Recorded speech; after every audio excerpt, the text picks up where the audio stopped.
students of 8th class. Today we are going to discuss our part number 3rd from the book Honeydew from the lesson This is Geordie Fawn. We have already discussed its first and second part in our previous video. Now we are moving to third part. Movement directly in front of him startled him so that he tumbled backward. एकदम से उसको अपने सामने जो है ना हलचल सी उसको महसूस सी हुई जॉडी को, तो वो एकदम से हैरान कर दिया कि वो पीछे मुड़े। इतना हैरान हो गया कि अब उसको यूँ लगा कि सीधे चलने की बजाय तो भाई पीछे मुड़। The fawn lifted its face to his. अब हिरनी का जो वो बच्चा था, फॉन जो था, उसने अपना मुंह जो है उसकी तरफ उठाया। It's turn its head with the wide wandering motion and shook him through with the stare of its liquid eyes. और उसने पूरे आश्चर्यपूर्ण तेजी से अपना सिर मोड़ा और उसने अपनी नम आँखों से, मतलब उसकी आँखों में थोड़े से आंसू थे, टकटकी लगाकर उस बच्चे की तरफ, जॉडी की तरफ देखने लगा. It was quarrying. It made no effort to rise or run. Geordie could not trust himself to move. He whispered, "It's me." तो वो धीरे से हिल रहा था क्योंकि वो उसकी माँ तो मर चुकी थी, तो उसके अंदर इतनी हिम्मत तो नहीं थी कि वो क्या करे क्या नहीं. तो उसने उठने और दौड़ने की कोई कोशिश नहीं करी. जॉडी आगे बढ़ने के लिए अपने आप को विश्वास नहीं दिला पा रहा था वो. तो जॉडी एकदम से फुसफुसाया कि ये मैं हूँ. The fawn lifted its nose scenting him. उसने उसे सूंघने के लिए उस फॉन ने ना अपना नोज, नाक जो है वो आगे उठाई. He reached out one hand and laid it on the soft neck. उसने अपना एक हाथ बढ़ाया और उसकी कोमल सी गर्दन पर रख दिया. The touch made him delirious. इस स्पर्श ने जो है ना उसको excited सा कर दिया. He moved forward on all fours until he was closed beside it. और वो आगे की तरफ गया जब तक कि वो बिल्कुल उसके नज़दीक नहीं पहुंच जाए. He put his arms around its body. उसने अपने हाथ जो है उसके शरीर के चारों तरफ डाले. A light convulsion passed over it but it did not stir. तो एक हल्की सी कपकपी उसमें ऊपर से गुजरी, लेकिन वो हिला नहीं. He stroked its sides as gently as though the fawn were in a china deer and he might break it. तो उसने, जॉडी ने उस पर इतनी ज़्यादा डेलिकेटली, उस पर जेंटली जो है उस पर हाथ वगैरह लगा रहा था मानो हिरन का बच्चा बहुत ज़्यादा कोमल और शायद इसे कोई तोड़ सकता हो. Its skin was very soft. उसकी स्किन जो है वो काफ़ी सॉफ्ट थी. It was sleek, clean and had a sweet scent of grass. वो बहुत चमकीला था, साफ़ था और उसके मतलब अंदर से जो है वो घास की एकदम बहुत अच्छी सी सेंट जो है वो आ रही थी. He rose slowly and lifted the fawn from the ground. Jody बहुत धीरे से उठा और ज़मीन से हिरन के बच्चे को भी उठाया. It's legs hung limply. They were surprisingly long and he had to hoist the fawn as high as possible under his arm. उसके पैर बड़े लचीले ढंग से लटके हुए थे. वो बड़े मतलब आश्चर्य रूप से जो है लंबे थे काफ़ी, और हिरन के बच्चे को इतना ऊपर उठाना था जितना वो उठा सकता था.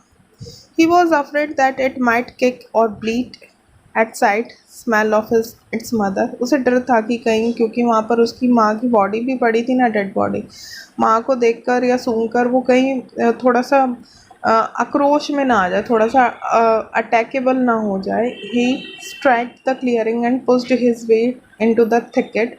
It was difficult to fight through with his burden. The fawn's legs caught in the bushes, and he could not lift his own with freedom.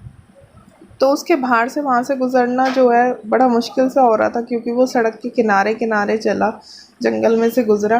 हिरन के बच्चे के पैर जो है ना वो झाड़ियों में फंस गए थे और वो अपने आप से, मतलब अपना भार नहीं उठा पा रहा था क्योंकि उसके अंदर जान नहीं थी. उसने चुभने वाली झाड़ियों से जो है उसके चेहरे को बचाने का भी उसने प्रयास किया था. He tried. His heart thumped with the marvel of its expectance of him. He reached the trail and walked as fast as he could until he came into the intersection with the road.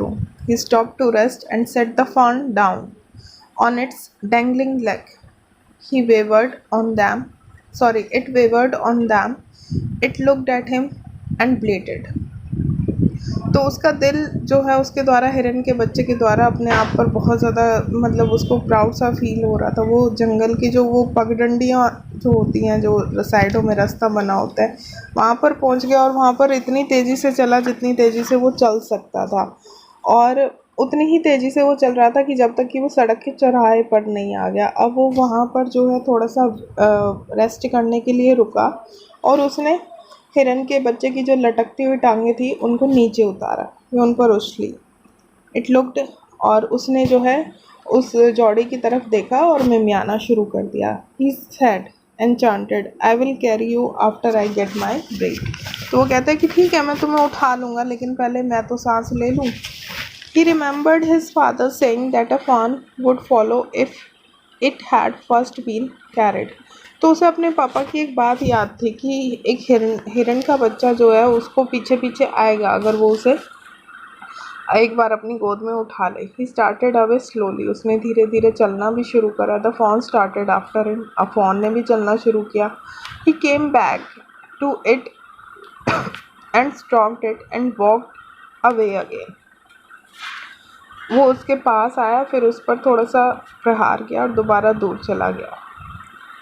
It took a few wobbling steps towards him and cried piteously.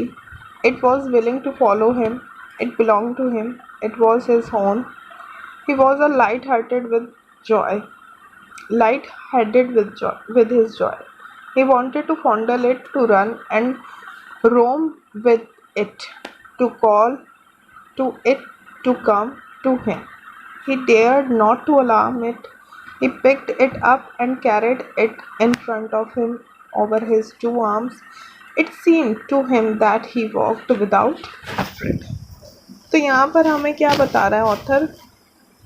बताता है कि वो लड़खड़ाते हुए जो है ना अपने उसने कुछ कदम उसकी तरफ बढ़ाए और एक बड़े ही दर्दनाक ढंग से चिल्लाया।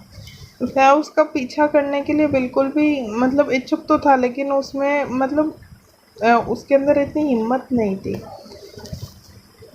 जॉडी जो उसका अपना था वह खुशी के मारे प्रसन्न था। वह इसे लाड प्यार करना चाहता था, इसके पीछे दौड़ना चाहता था, कुश्ती करना चाहता था और उसे अपने पास बुलाना भी चाहता था। उसने उसे सावधान नहीं किया। उसने हिरन के बच्चे को ऊपर उठाया, अपने दोनों हाथों में से उठाया और उसे ऐसा प्रयास हुआ कि वो बिना ही किसी प्रयास के चला था। तो ये सारी चीज़ें जो है हमने पार्ट 3 में पढ़ी है। In our next video we will discuss the remaining portion of our lesson. Thank you for watching the video.